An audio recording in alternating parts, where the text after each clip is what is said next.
ابھی محنت جاری ہے میری، اس لیے میں توڑا موم ہوں۔ جو جانتے نہیں مجھے جان کر بھی، انہیں تو وقت بتائے گا کہ میں کون ہوں۔ دوست، جب شیر جنگل میں دوڑتا ہے نا تو بڑے بڑے سر میں دم دبا کر بھاگ جاتا ہے۔ اور شاید تم نہیں جانتے کہ شیر کو جنگل کا راجا کیوں کہا جاتا ہے۔ اسے اس لیے ایسے کہتے ہیں کیونکہ شیر جو چاہتا ہے وہ پا لیتا ہے۔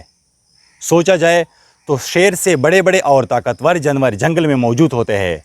اگر وہ سب اکٹھا بھی ہو کر آ جائے تب بھی شیر ان کے سامنے چٹان بن کر کھڑے ہو جاتے ہیں۔ وہ سب مل کر بھی شیر کا کچھ نہیں بگاڑتے۔ شیر نہ تو ڈرتا ہے اور نہ ہی ہارتا ہے، بلکہ شیر صرف اور صرف لڑ کر جیتتا ہے۔ اس لیے وہ جنگل پر راج کرتا ہے۔ اس لیے تم بھی زندگی پر راج کرنا چاہتے ہو تو لڑنا سیکھو، مشکلوں سے، مصیبتوں سے، برے وقتوں سے، اور یاد رکھو نہ تو زندگی میں کسی کا برا کرو اور نہ تو کسی اور کا خود کا برا کرنے دو۔ انسان کے اندر ہمیشہ دو طرح کی جذبات ہوتے ہیں، پازیٹیو اور نیگیٹیو۔ پازیٹیو بچپن سے ہمارے اندر ہوتی ہے، کسی بھی چیز کو دیکھ کر ہنس دینا، خوش ہونا، کھیلنا، مسکرانا۔ لیکن جیسے جیسے ہم بڑے ہو جاتے ہیں نیگیٹیو چیزیں اندر آنے لگتی ہے، اور یہی وجہ ہوتا ہے کہ ہمارے زندگی بچپن کی طرح نہیں رہتی۔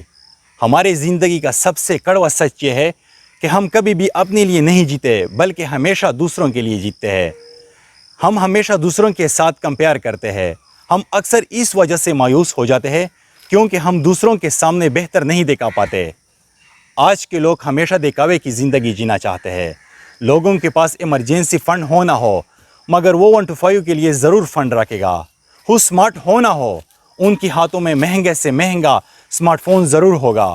آج کے لوگ اپنے اشاروں پر کم اور دوسروں کے اشاروں پر زیادہ ناچتے ہیں۔ یہی تو ہوتا ہے، جب ہم کوئی غصہ دلاتا ہے تو ہم غصے ہو جاتے ہیں، جب ہمیں کوئی برا فیل کرواتا ہے تو ہمیں برا محسوس کرنے لگ جاتا ہے۔ لوگ جب چاہے جیسے چاہے ہمارا استعمال کر کے اپنی زندگی سے نکال دیتے ہیں۔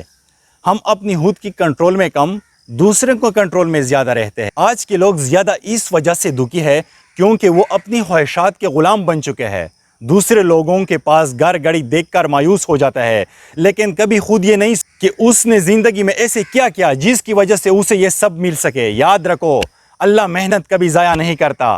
اللہ نوازتا ہے، ضرور نوازتا ہے، لیکن صرف انہی کو جو صرف محنت کرتا ہے، جو خود کو منواتا ہے، خود اس کے قابل بناتا ہے۔ جس دن تم اس کے قابل بن گئے تو اسی دن دنیا کی مہنگی سے مہنگی چیزیں خود تمہارے قدموں میں آ کر گرے گی۔ کسی نے کہا تھا کہ اتنا پیسہ کماؤ اور تب تک کماؤ کہ جب تک مہنگی سے مہنگی چیزیں بھی تمہیں سستی نہ لگنے لگ جائے۔